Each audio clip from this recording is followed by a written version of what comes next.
Tā, ChatGPT. Es ar Artūru tikko zaudēju challenge'os pret Renāru Varslavānu un Krišānu Zviedri. Viņi mums tagad sitīs ar bumbu pa dīrsu.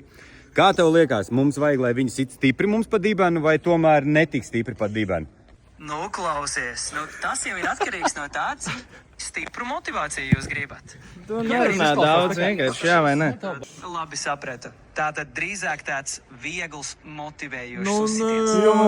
viegls motivējošs Tāpēc, ka tu uzsitiens. ierunāji pa virsmu. Jā, viegls. Ar mums ir viens cilvēks kā Artūrs, kuram ļoti patīk, ka viņam spēcīgs. Tad Artūram sitam vai nesitam stipri? Paklau, es domāju, ka jums pašiem ir jāizlem. Tad stipri. Cik katram sitiek 5, ja? Kādi 5? Tad turieties. Dāj, uzšķēr normāli. Labi, ne jau no visu spēku, bet tāda, lai jūt. Nu, normāli. Es sitīšu tā, ka jūt, bet labi. Artur, gatavs?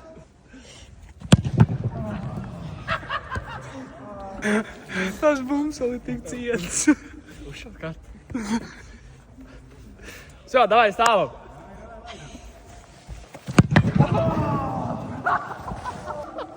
Īstenībā tas nebija tik sāpīgi.